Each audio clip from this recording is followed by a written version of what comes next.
ni kweli, kweli, ni kweli, kweli. Umejikuta tayari upo duniani, ukujua lolote kuhusu maisha yako. Kuna mtu alipanga kwa ajili yako na akakufunga manisheni vitu vingi. Yote ni wewe kujitambua na kuanza kutembea sawa sawa na mpango wa Mungu juu ya maisha yako. Amka, simama, tawala na unakula hazina za ulimwengu. Mungu aliumba kwanza vitu vingine vyote, kisha akaumba mtawala wavyo. Huyo mtawala si mwingine ila mimi na wewe, bali unatawala nini duniani kote. Mungu aliumba kwanza vitu vingine vyote, kisha akaumba mtawala wavyo.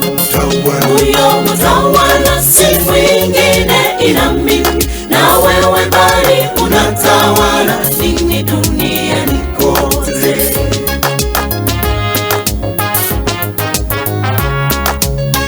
Katonda mukutoa mtoto wato ya mugamba, genda ofuge enseno ebirimu byonna.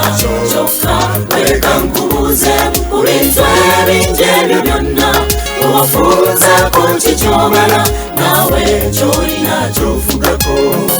Kirabika tetwakimanya okufuuka baana bannyini byonna, ate gwe ne weesinga kiruma n'oba ng'emmongoozi. Buli kintu ne bakikuyisaako baliraana ne bavoola, timulokole onoolyako kwako, waliwo bye tuleseewo. Katonda yatonda byonna ebitulese eno n'anyweza, n'atonda ebisolo n'ennyanja n'ensozi n'assaawo.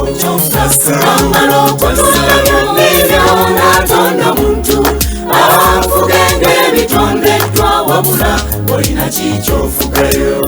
Katonda yatonda byonna ebitulese eno n'anyweza, n'atonda ebisolo n'ennyanja n'ensozi n'assaawo.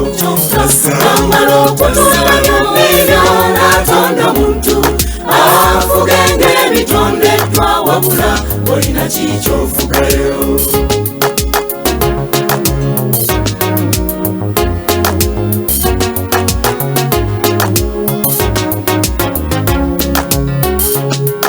The world and all, the fullness of it, belongs to the Lord, the King of kings, and yet we the children of him. Indeed, he authorized us to possess the world, to reign, to rule, to eat and enjoy, to have the dominion over the earth. So let us wake up, seek for the center where the decision is made. Katonda yatonda byonna ebitulese eno n'anyweza, n'atonda ebisolo n'ennyanja n'ensozi n'assaawo. Amala okutonda byonna ebyo n'atonda omuntu afuge ng'ebitondeddwa, wabula olina kikyofugayo. Tube bagezi mu nsi, tebatuwunzawunza, tube mitwe mu byonna, so si emikire egikoola.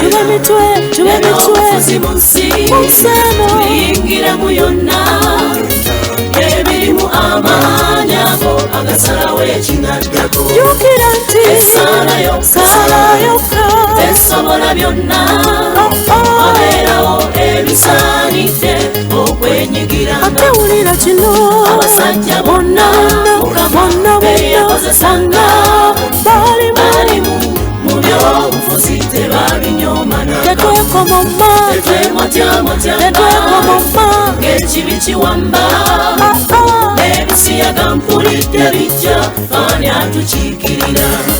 Ensonga eno ngazi ey'okufuga ngazi, buli wamu tutunula y'abange tetwesiba ku kintu kimu.